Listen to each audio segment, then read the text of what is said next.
bonjour tout le monde, bienvenue à cette conférence d'André Boileau, euh, retraité de l'Université du Québec à Montréal, de l'UQAM, didacticien, mathématicien, informaticien. André a donné beaucoup de conférences au Congrès, je pense à presque tous, et au GRMS aussi, et il a écrit des articles aussi dans Acromat, puis dans le bulletin Unotam. Donc, je vais lui laisser la parole.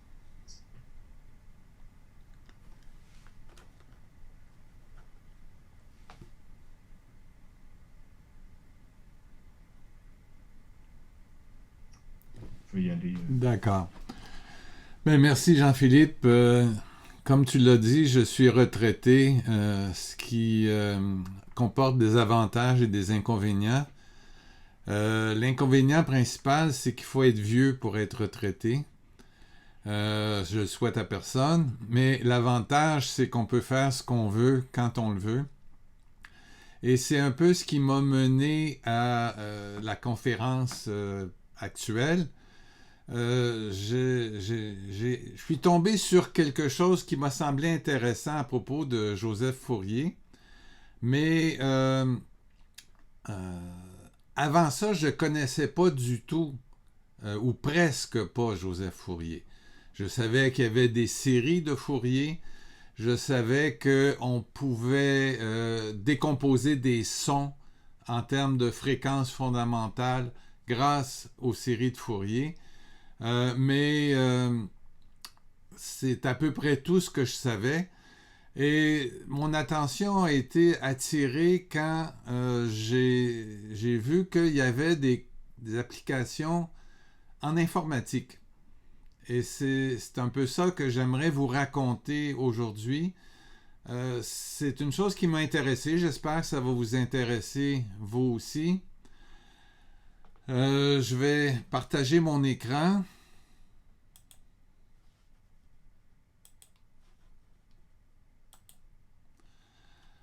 Alors, je vais vous montrer plusieurs choses dans cette présentation.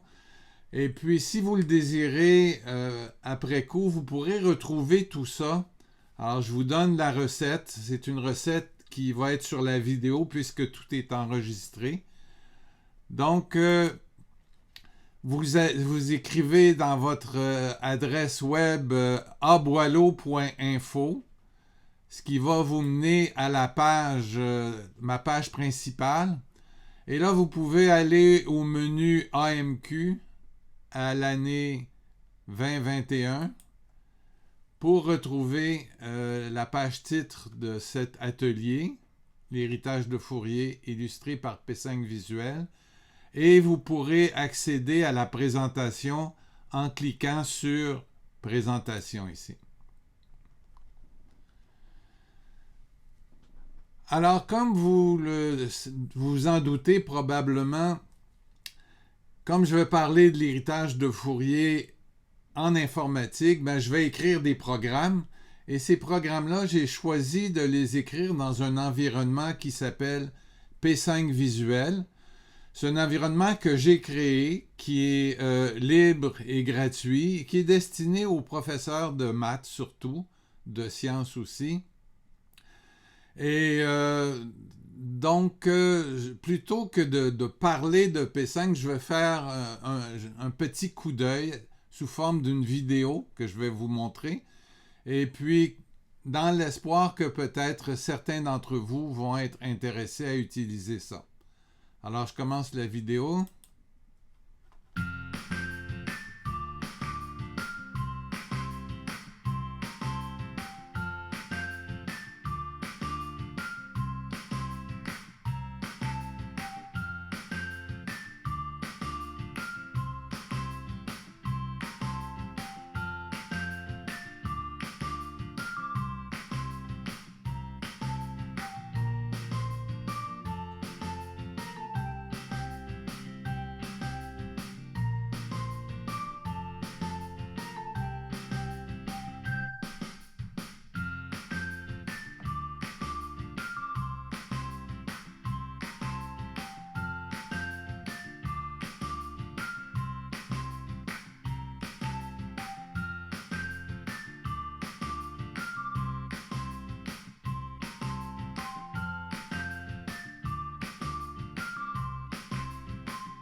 Alors, c'est en utilisant P5 Visuel que j'ai créé mon premier programme qui correspond aux origines, si vous voulez, de toute cette histoire.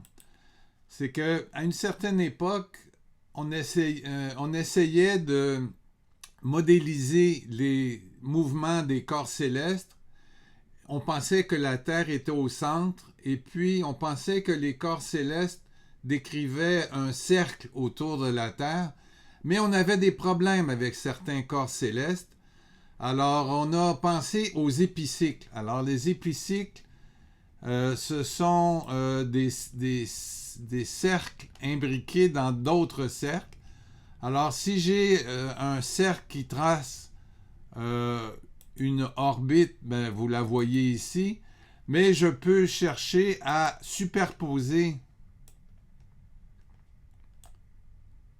à ce cercle un autre cercle, ce qui varie la trajectoire pour la faire ressembler à quelque chose qui pouvait être meilleur que les cercles pour les corps célestes. Sauf que finalement, cette solution-là est obsolète puisque maintenant on sait que le modèle courant, c'est que la Terre n'est pas au centre de l'univers, c'est le Soleil, et que depuis Kepler, on sait que les ellipses sont les courbes privilégiées pour décrire le mouvement des corps célestes, bien qu'il y a des perturbations qui rendent la chose un petit peu plus compliquée. Mais c'est quand même intéressant de voir qu'on peut non seulement utiliser un épicycle comme ça, mais qu'on peut en utiliser plusieurs. Et que quand on utilise plusieurs épicycles, ben, on obtient des courbes qui sont assez variées, assez diversifiées.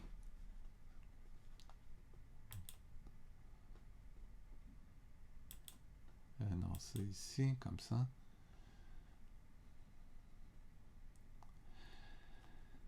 Et puis, on peut se demander quelles sont les courbes qu'on peut tracer comme ça avec des épicycles.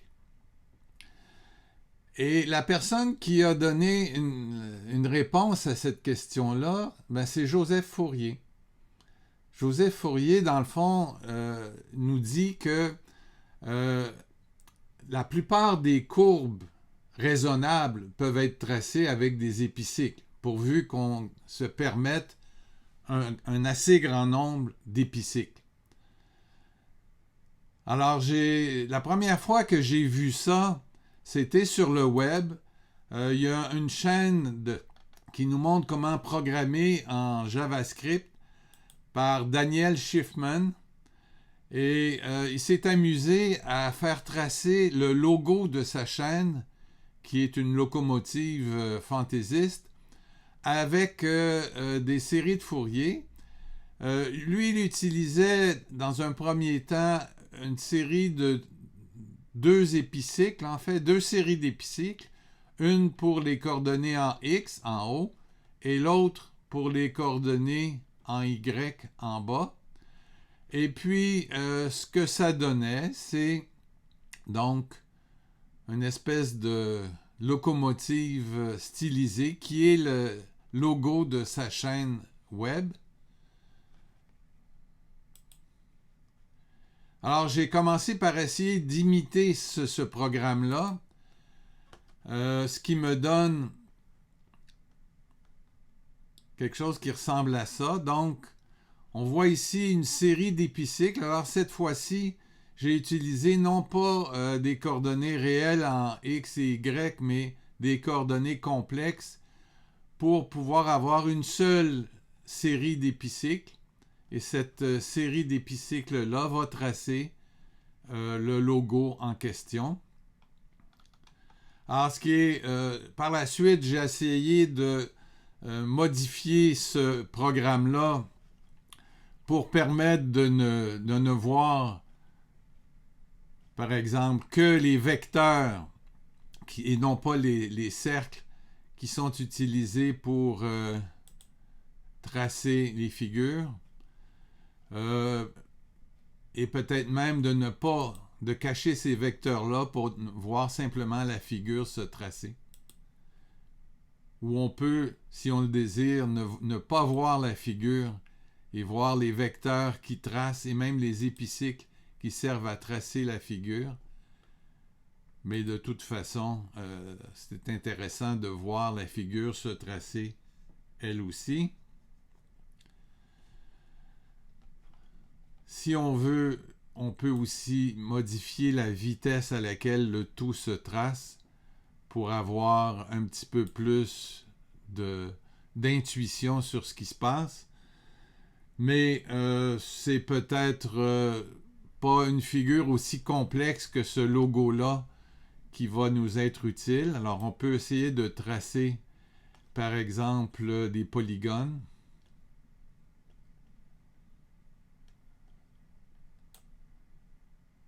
Pas Sierpinski, mais polygones. Alors ici, pour tracer un triangle régulier, on voit qu'on a besoin de 4 cercles, donc de 4 épicycles.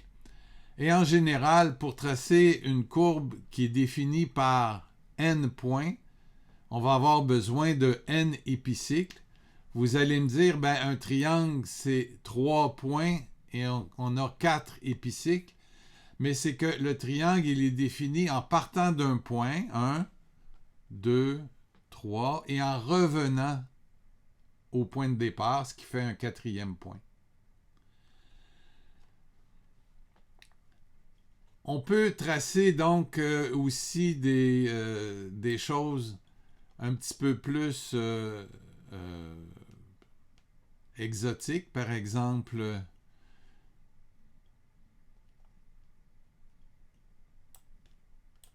ces carrés emboîtés. Mais ce qui est le plus intéressant, c'est de constater que, dans le fond, on peut tracer n'importe quelle figure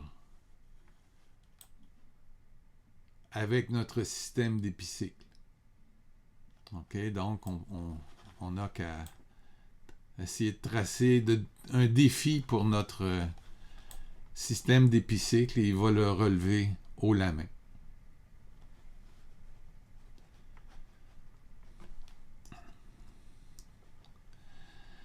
Alors, ces figures-là, comme dans le cas du logo de la chaîne de Daniel Schiffman, ils sont définis par une série de points qu'on peut espionner informatiquement pour avoir leurs coordonnées. Mais on peut aussi, dans le cadre de nos programmes, utiliser nos programmes pour faire un fichier qui va comporter tous les points qui sont utilisés. Alors ici, au départ, on a un certain nombre de valeurs pour les paramètres qu'on peut modifier, y compris l'échelle à laquelle ils vont être tracés. Et puis, donc, si on a une courbe qu'on veut tracer avec nos épicycles, ben, il suffira d'aller chercher dans le code source l'endroit où ces points-là sont tracés. Par exemple, ici, on utilise une tortue pour avancer. Et à chaque fois qu'on arrive à un point, ben, on peut ajouter ce point-là à notre fichier.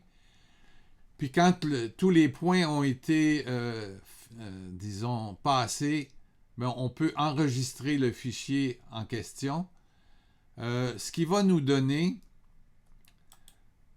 donc un fonctionnement où on décrit le fichier, on donne un nom à notre fichier, on donne une position où on veut enregistrer ce fichier-là. Alors, je ne le ferai pas ici. Et à la fin, on obtient quelque chose qui va ressembler à ceci. Je vais agrandir un petit peu pour voir. Alors, donc, on a une liste de couples de coordonnées. Ça sera tous les points qui seront utilisés pour décrire la figure en question. Ce qui fait que si on revient ici,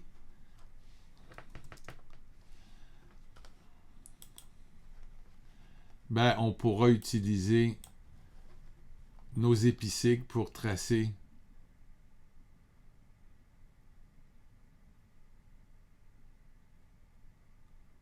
la courbe spirale en question.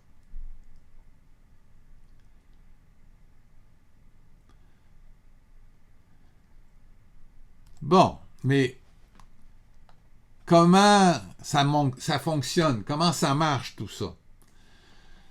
Alors, j'ai voulu avoir un point de vue, disons, appliqué pour ça, et j'ai trouvé sur le web un cours d'un professeur de l'Université de Washington, M. Brompton, qui parle de l'analyse de Fourier, mais cette analyse-là inclut plusieurs applications, dont résoudre des équations aux dérivées partielles, nettoyer des images, compresser des images, etc.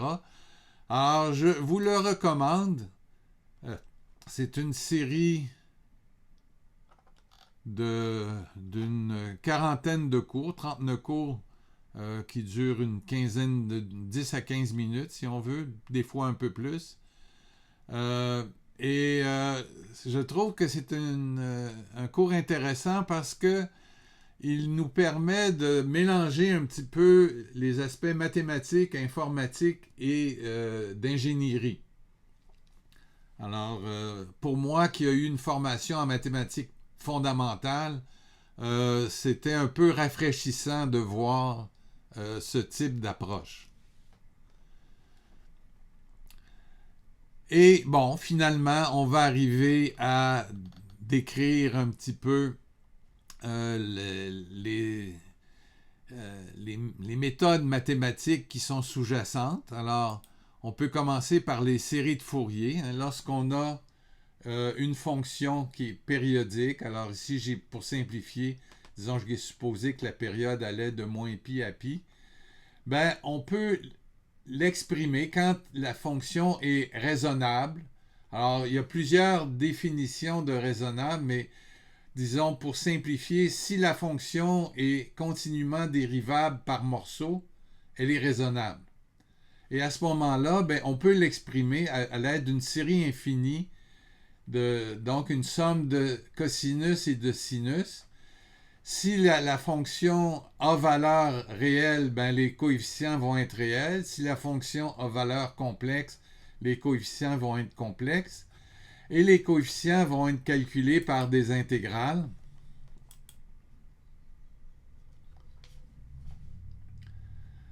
On verra plus tard une façon très haut niveau de comprendre un petit peu ce qui se passe. Mais ce qui m'a semblé intéressant aussi, c'est que comme les fonctions cosinus et sinus peuvent être exprimées par des exponentielles complexes, ben, on peut simplifier un peu les choses en donnant une forme exponentielle à ces séries de Fourier-là.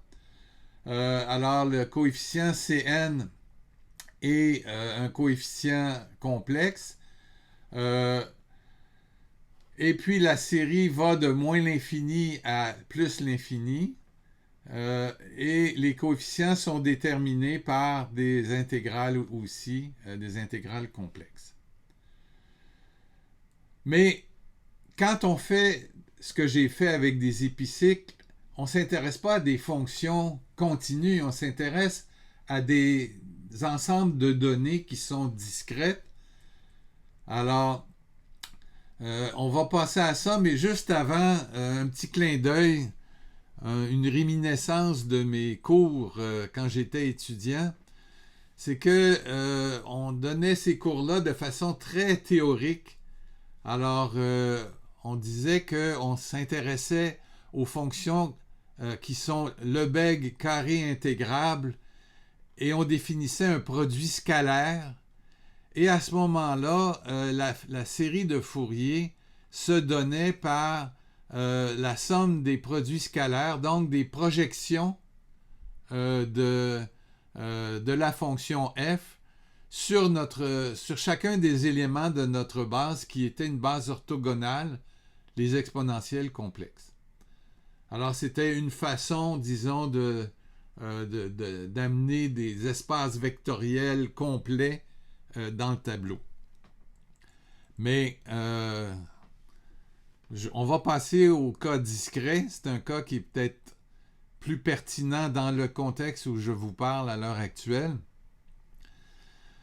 Alors, nos intégrales vont être remplacées par des sommations et puis nos fonctions vont être définies dans le fond en n points seulement. Hein, ça va être notre échantillonnage de points.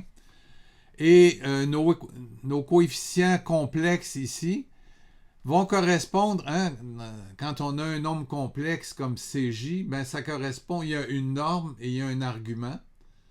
Alors la norme va correspondre au rayon de notre épicycle et l'argument va correspondre à la position initiale, à l'angle initial du rayon qui va servir à tracer. Et quand on va faire la somme, ben, on va faire une somme finie. Donc, on va mettre des vecteurs bout à bout en nombre fini pour nous donner la position au point xk, qui est un nombre complexe. On est à 2 dimensions. Et ces nombres complexes, C vont être donnés par l'équivalent de l'intégrale, si vous voulez, qu'on avait tantôt. On peut aussi, puisqu'il s'agit d'un cas fini à n données, on peut aussi exprimer le tout par un produit matriciel. Alors, ce produit matriciel-là a comme élément fondamental, ici j'ai mis Wn, mais j'aurais dû mettre W pour correspondre exactement à ce que j'avais dans la matrice ici. Donc, ça sera une exponentielle complexe e à la moins i 2pi sur n. Et donc, cette matrice-là, qui est une matrice de Vandermonde qui est symétrique, va multiplier nos points pour nous donner les coefficients qui vont définir nos épicycles. OK? Alors, ça va nous donner notre façon de trouver nos épicycles quand on a nos points.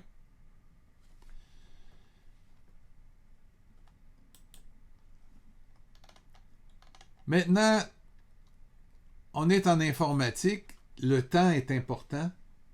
Alors, comment on va évaluer l'importance, disons, l'accélération à faire?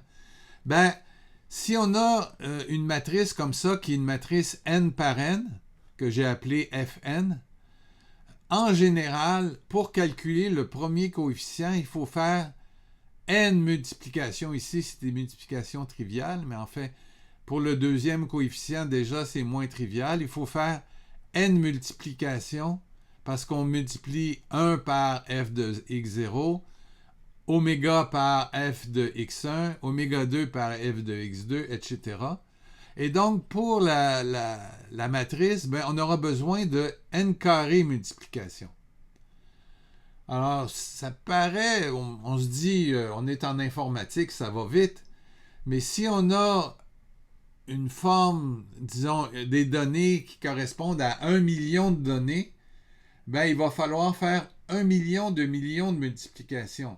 Ce qui, quand même, même pour un ordinateur assez rapide, est quand même assez taxant. Alors, il y a des gens qui ont inventé une méthode qui s'appelle la transformée de Fourier rapide, ou en anglais Fast Fourier Transform, FFT, qui va nous permettre de réduire notre travail de beaucoup. Et juste pour l'histoire, disons que la transformée de Fourier rapide, le premier qui y a pensé, c'est Gauss. Parce que Gauss faisait des calculs astronomiques et puis il les faisait à la main et il trouvait ça pénible. Alors il cherchait des façons d'accélérer ses calculs et c'est lui qui a pensé pour la première fois à cette méthode-là. Alors, quelle est la méthode? Bien, je vous la présente en deux temps. Dans le premier temps, on va ramener la multiplication à des multiplications matricielles plus simples. Alors, pour illustrer ça, pour que ça soit plus concret, je prends le cas où on a n égale à 2 exposant 10, c'est-à-dire à 1024 données. Alors, pour prendre cette matrice-là, puis pour la multiplier par nos données, on va pouvoir faire la décomposition suivante. Alors, ça sera toujours deux matrices 1024 par 1024, mais c'est des matrices qui vont être de beaucoup simplifiées. Alors, la première simplification, pour ce qui est de la première matrice, bien, on a ici deux blocs de matrice identité et deux blocs de matrice diagonale. Alors, ces matrices diagonales-là auront la suite géométrique 1, oméga, oméga carré, oméga 3, etc. sur la diagonale et 0, évidemment, ailleurs, puisque c'est des matrices diagonales. Et ici, ben, on aura non pas la matrice F1024, mais deux matrices 512. Alors, ce truc-là ne fonctionne que si on réordonne nos données. On commence par les données paires, puis ensuite les données impaires. Donc, on aura f de x0, f de x2, f de x4, etc., suivi de f de x1, f de x3, x de x5, etc. Alors, de cette façon-là, notre calcul du produit matriciel ici se trouve déjà pas mal simplifié. Mais l'algorithme de Fourier rapide va plus loin que ça. C'est ce qu'on a fait pour passer pour se ramener d'une matrice 1024 à une matrice 512.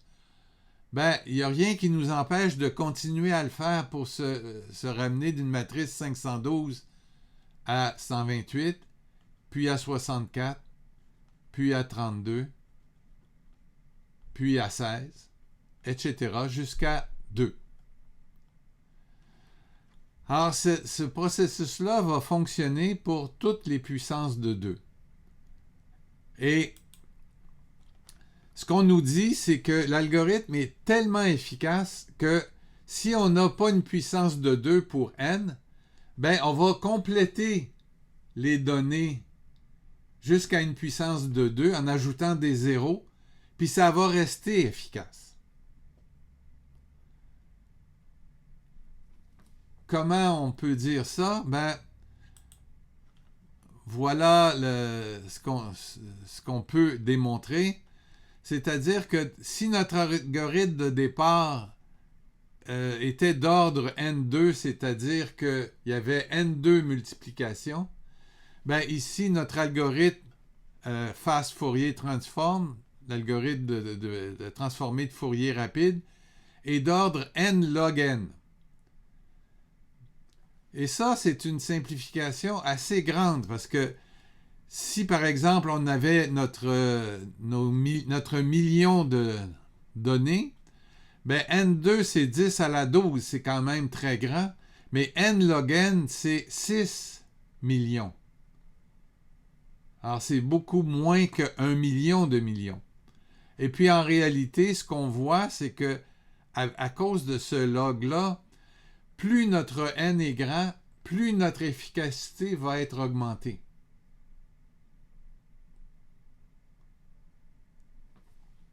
Donc, c'est un algorithme qui est, on peut dire, utilisé avec ravissement et qui est connu par tous les informaticiens parce que c'est un algorithme qui, même s'il n'est pas évident au départ, qui donne une compression très, très grande. Alors, essayons de voir ça dans deux contextes. Le premier contexte, c'est notre décomposition en épicycle. Alors, si je regarde ceci, vous noterez que ici, je peux choisir la précision souhaitée. Alors, attendez, il faut que je diminue un peu la taille pour que ça soit visible. Alors, je vous rappelle un peu la façon dont ça se traçait à précision 100%.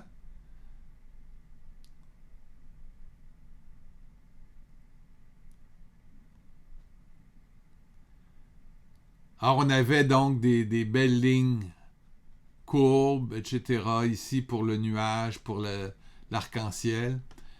Et on va regarder maintenant si on prend seulement, disons, la moitié. Bon, en gros. La moitié des épicycles. Alors, ce qu'on fait, c'est qu'on enlève tous les petits épicycles, tous les épicycles dont les rayons sont petits, la moitié de ces épicycles-là, et on garde les autres.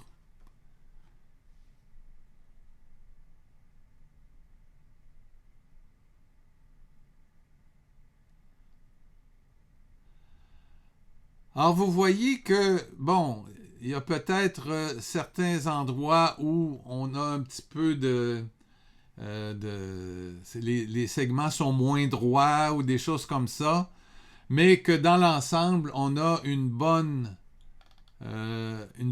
bon rendu. Et même si j'exagère vraiment et je prends 10% des épicycles,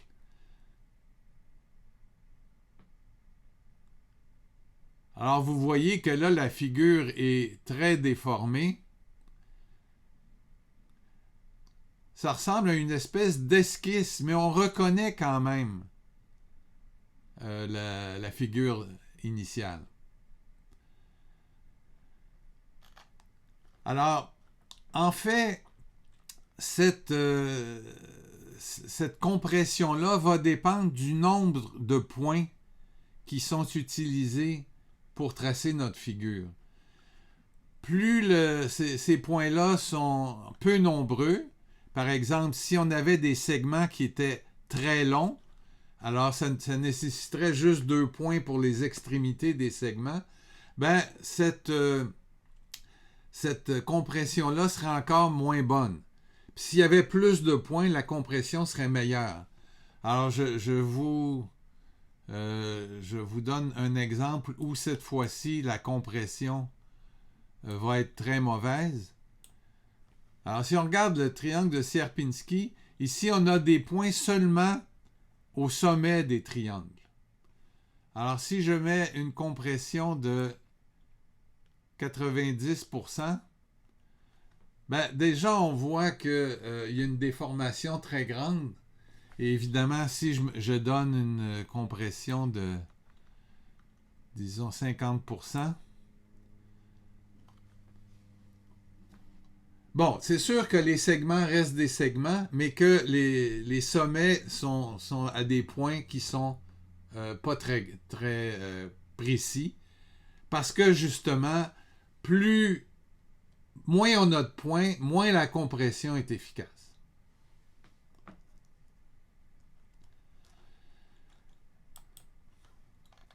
Mais là où ça va devenir assez spectaculaire, c'est à propos de la compression des images. Parce que là, la compression d'images, on a beaucoup de points. Hein? Il n'y a pas de segment qui relie les points, c'est juste des points qu'on a. Alors, comment on va appliquer la transformée de Fourier? Ben, en fait, il va en falloir une version à 2 dimensions. Alors, on va d'abord utiliser la transformée de Fourier pour toutes les rangées. Alors, ça va nous donner donc des points, des lignes de coefficients de Fourier.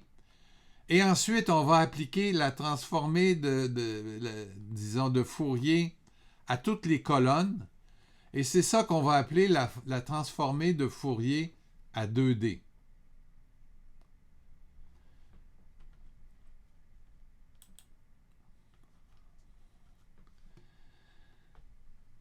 Ce qu'on constate, c'est que le genre d'image qu'on regarde, nous les humains, ben, il y a beaucoup de coefficients de Fourier qui sont petits et qui peuvent être négligés.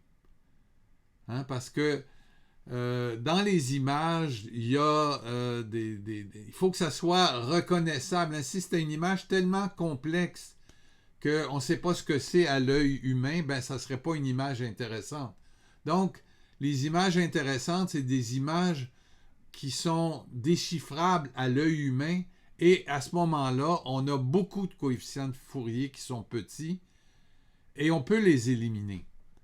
Et puis, regardons ce que ça donne. Donc, on élimine un certain nombre de coefficients et on refait le chemin inverse.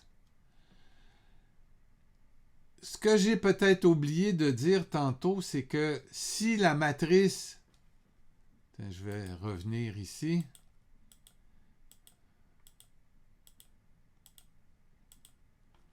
Ça, c'est la compression que je voulais obtenir.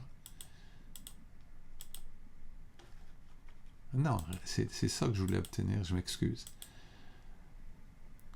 Alors, ce qu'on voulait compresser, c'est ceci. Mais la transformée inverse, la matrice inverse,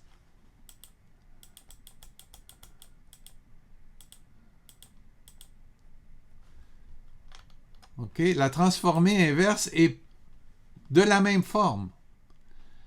Ici, le sigma est donné par la même exponentielle complexe, sauf que le signe de l'exposant est changé. Ce qui fait qu'on peut appliquer la transformée de Fourier rapide aussi à la transformée inverse.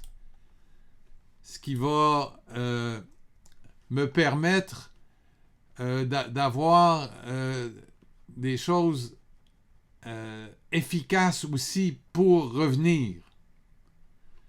Et ce qu'on va obtenir, ben, c'est la chose suivante. Les images sont presque impossibles à distinguer. C'est sûr que si on avait des images de grand format, on commencerait à distinguer les différences. Mais là, on voit que ce soit l'image originale, l'image où on a éliminé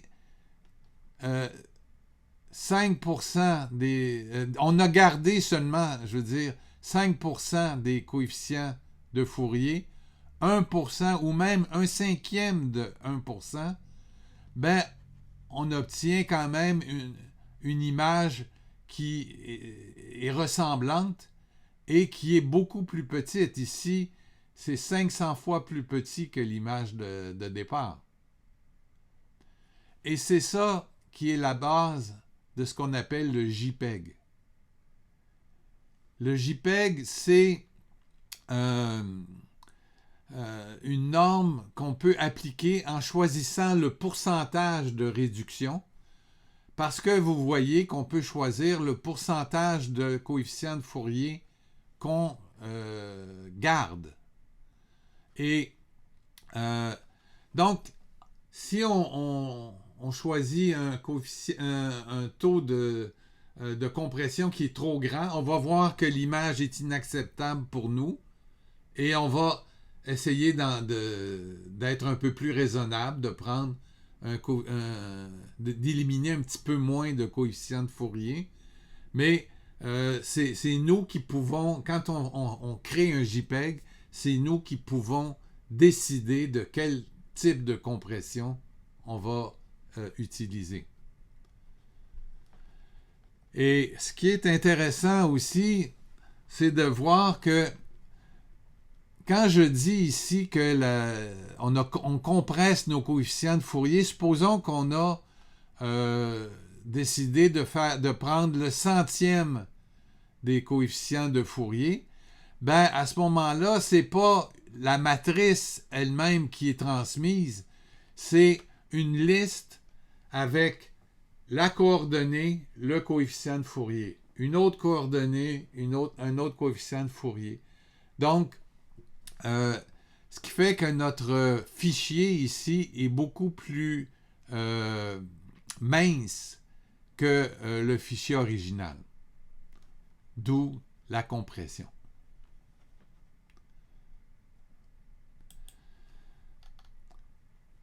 Alors, en guise de conclusion, j'aimerais vous dire que c'était une expérience intéressante de voir que quelqu'un comme Joseph Fourier avait une influence encore tellement grande de nos jours. On donne souvent des exemples à nos élèves d'application des mathématiques, mais de voir que dans tous les JPEG qu'on peut utiliser, ben, il y a la trace de Joseph Fourier, c'est quand même quelque chose d'intéressant. Alors, je vous laisse sur une vidéo de l'Institut Fourier, puis peut-être un commentaire par la suite, puis après ça, je pourrai répondre à vos questions. Alors, voilà la vidéo.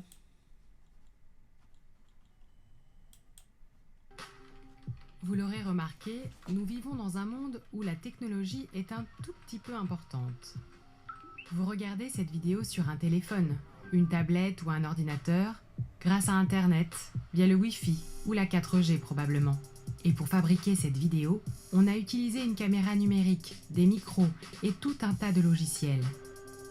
Tous autant que nous sommes, nous avons besoin de nous échanger des signaux électroniques. Le monde moderne n'est pas l'invention d'une seule personne, évidemment. Mais si vous ne savez pas qui remercier pour toutes les commodités de la vie connectée, on a bien une idée.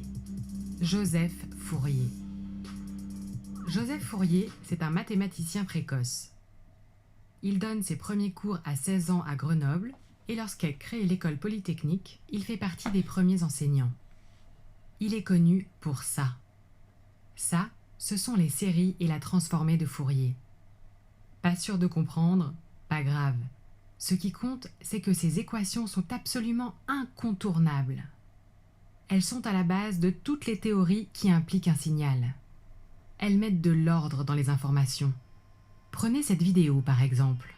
Sans les équations de Fourier, vous tirez un trait sur la compression. Et sans compression, cette vidéo devient beaucoup, mais alors beaucoup trop lourde et dure à transférer. Et donc, ça pixelise, et puis à force de ramer, ça plante. Fourier a immédiatement compris que sa découverte serait utile dans énormément de domaines, et particulièrement dans tout ce qui touche à l'électricité. Mais au départ, le mathématicien a inventé ces équations pour faciliter l'étude de la diffusion de la chaleur. Alors, la remarque que je voulais faire, c'est que Fourier, on le connaît, nous, comme un mathématicien, mais c'était un homme beaucoup plus complet que ça. Il a fait de la politique, il s'est impliqué dans la Révolution française, il a fait partie de comités révolutionnaires, et ça lui a même joué un tour parce que il s'est prononcé contre la terreur que certains voulaient utiliser pendant la Révolution. Il a été emprisonné, il a presque été guillotiné. Heureusement, celui qui était le plus grand avocat de la terreur, Robespierre, a été guillotiné avant lui, et puis par la suite, on l'a libéré. Euh, Peut-être que vous pourrez avoir une pensée pour Fourier lorsque vous regarderez sur certains médias sociaux, lorsqu'on s'attaque davantage aux messagers qu'aux messages. Je pense qu'on aurait beaucoup de leçons à tirer de l'histoire. Alors, je vais m'arrêter ici. Si jamais vous avez des questions, ben, ça me fera plaisir d'essayer d'y répondre.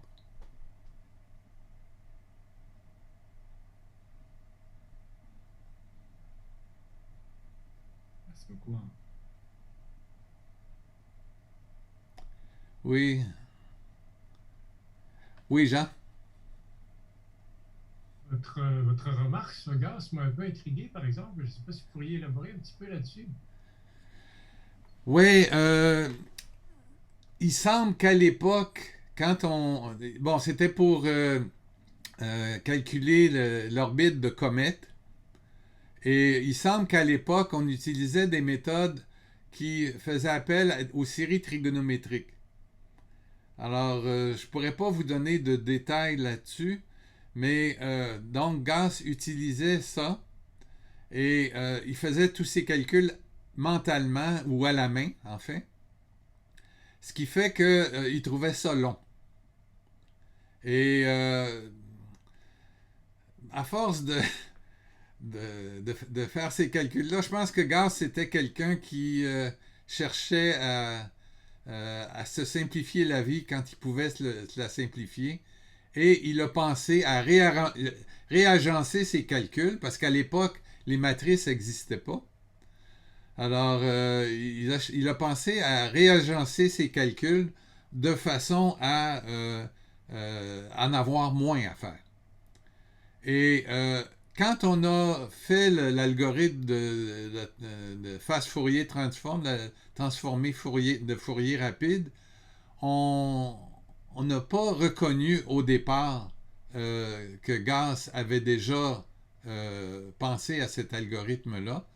Il y en avait d'autres qui l'avaient repris par la suite, mais c'est des historiens qui, en consultant les notes de Gauss, parce que Gauss n'avait pas publié ça, il n'avait pas jugé ça assez intéressant pour être publié, mais en voyant les notes de Gauss où il décrivait comment il avait fait ses calculs, c'est là qu'on s'est rendu compte que, mais oui, il avait découvert la transformée de Fourier rapide.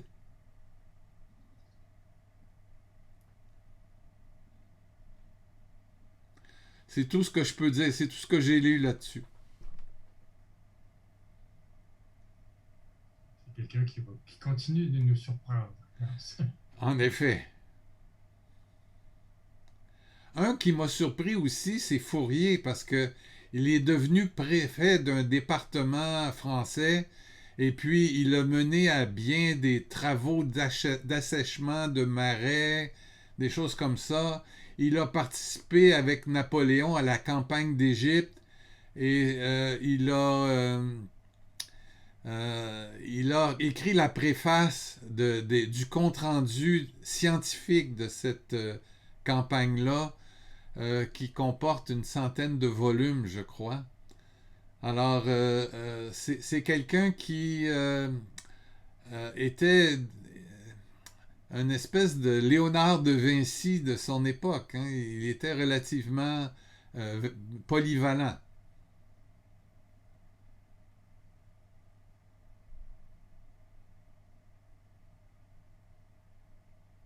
Merci beaucoup, André. Plaisir. Recording stopped. Merci. Merci à tous. Ce qui me fascine dans ça, hein, en maths, je pense qu'on est peut-être une des rares sciences là, qui se permet de faire des choses sans nécessairement se soucier de c'est quoi ça peut avoir comme impact au niveau pratique. Puis c'est vraiment fascinant de voir des centaines d'années plus tard quand on trouve des choses comme ça. La cryptographie, c'est un peu la même chose, on a la théorie des nombres. les gens faisaient ça quasiment juste pour s'amuser au départ. Puis là, à un moment donné, pouf, une application super concrète de ce domaine des mathématiques-là. Puis là encore, ici quand même, il y avait des applications là, avec les séries de Fourier, l'étude des équations différentielles, la chaleur, mais il reste que la compression d'images, le traitement vidéo, tout ça, c'est des choses qui étaient complètement pas reliées à ça au départ.